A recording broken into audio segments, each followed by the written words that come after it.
by leading consultant gynaecologist Mr. Stewart Disu to discuss endometriosis and women's health. Good morning, Mr. Disu. Good morning. Could you introduce yourself and your work?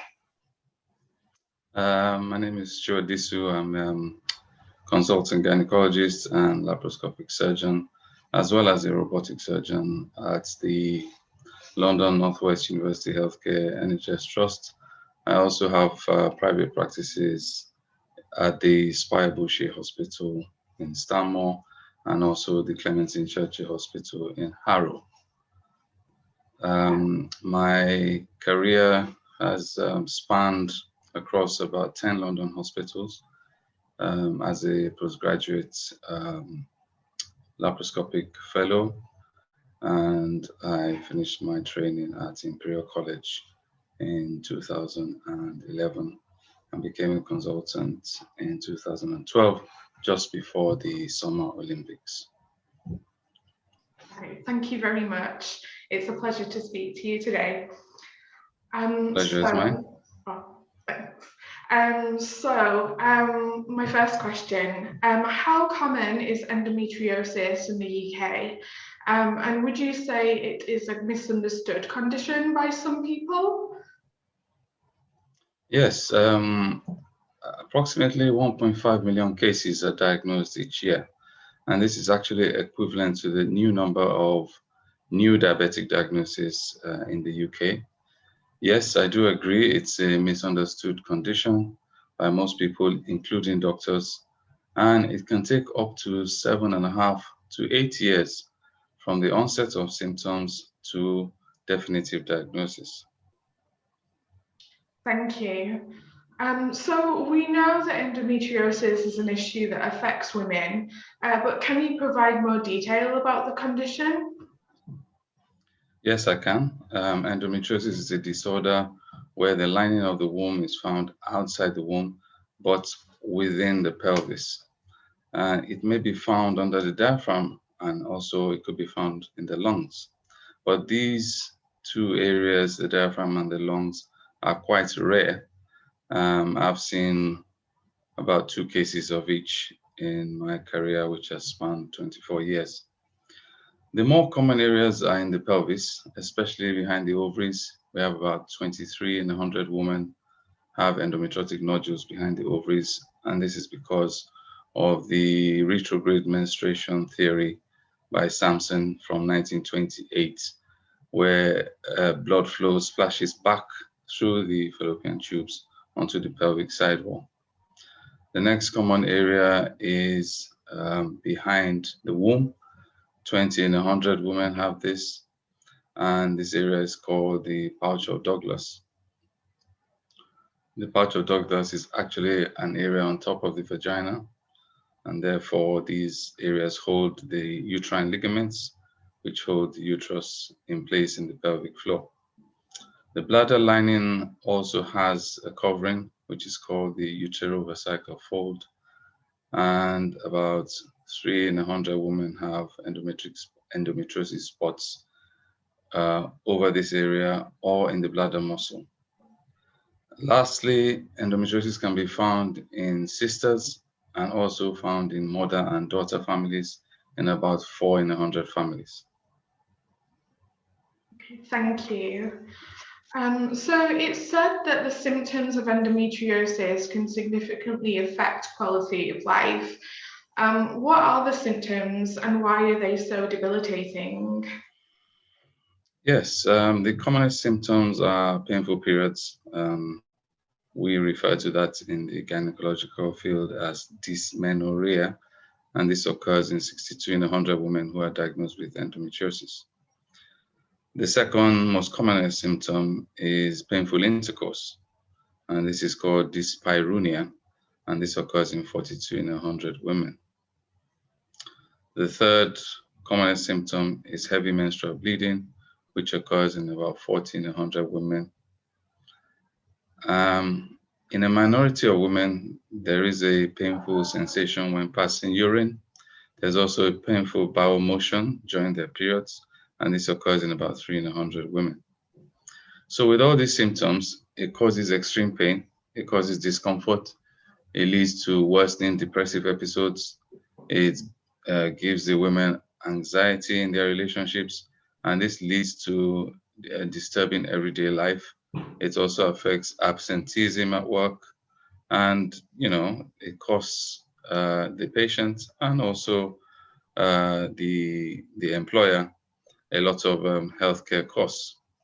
Sadly, there's no total cure for this disorder.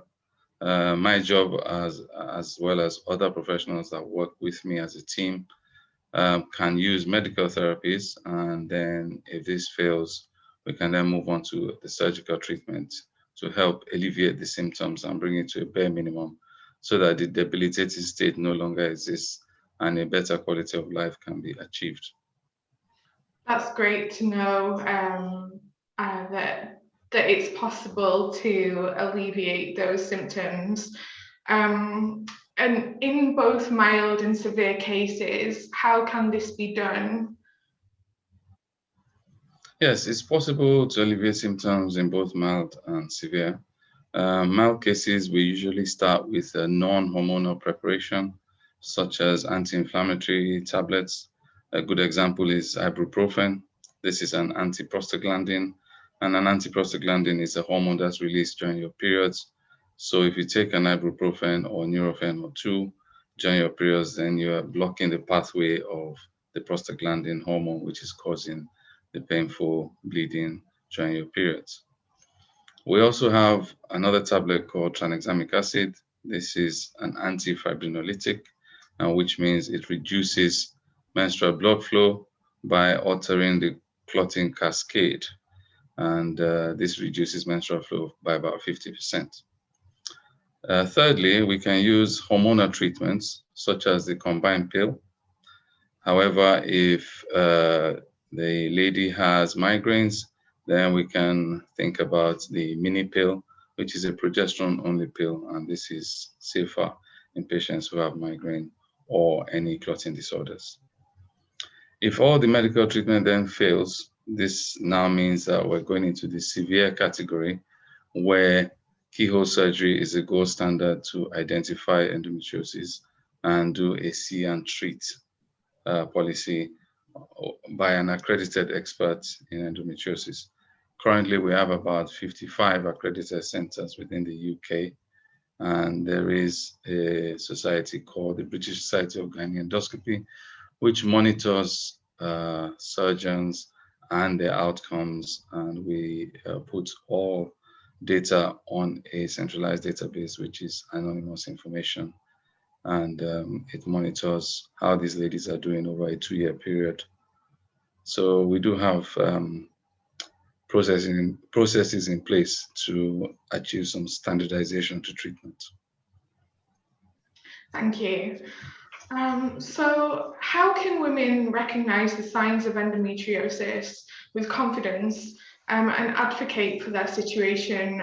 For example, their GP may misdiagnose their case.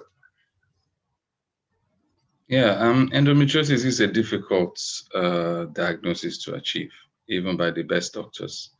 The major signs and symptoms from the patient should be chronic pelvic pain, pain prior to their periods, pain during their periods, which are so severe, excuse me, which are so severe that the woman cannot function in everyday life scenarios. So, for instance, a patient should keep a menstrual diary and be prepared with some knowledge of her condition. This way, she can explain her symptoms to the GP. I do understand that there are pressures in GP practice with short appointment times, but if the patient goes in well prepared with some awareness of endometriosis or awareness of her symptoms, remember there's also an anxiety factor in this. They sometimes find it difficult to express themselves, and this terminology is called alexithymia. Alexithymia is not a well-known phenomenon even to doctors, but it is a way of expressing a chronic nature of a disorder. Great, thank you. So what advice would you give for a patient seeking the right treatment, particularly if it's a severe or an emergency case? Well, the advice I would give is if you have severe symptoms of chronic pain that are so debilitating, and your pain score is greater than 7 out of 10, then it means that you might need to visit your local, excuse me, visit your local A&E, who can then fast track you to an on-call gynecologist whilst in A&E.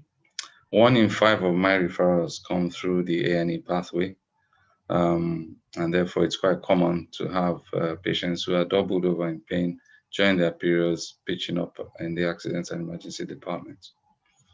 The other forms of referrals also could be women with mild symptoms and are not sure of exactly what's going on.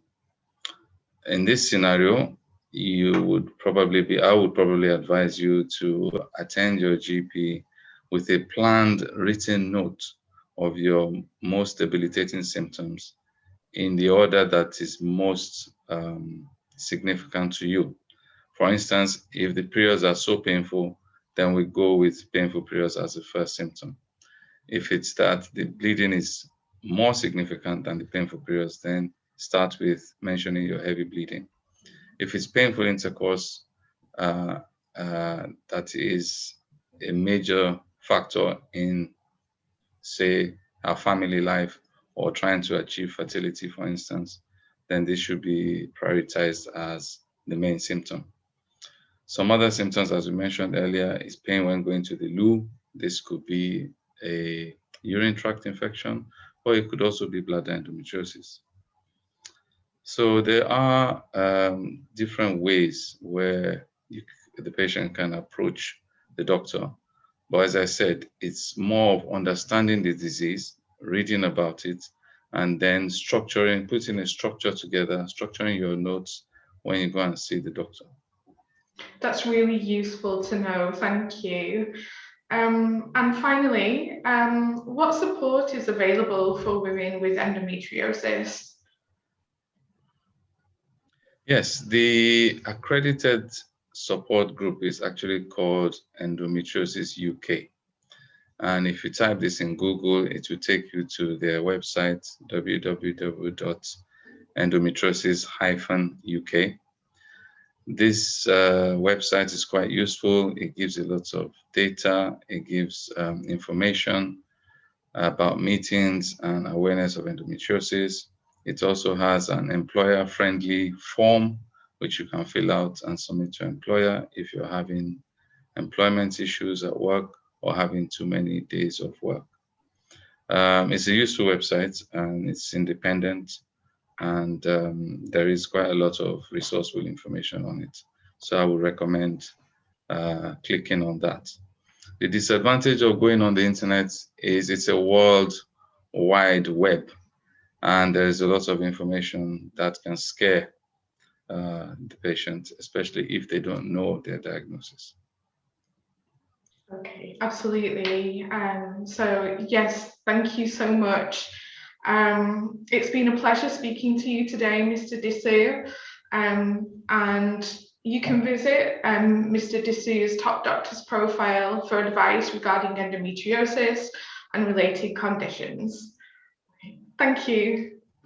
Thank you very much.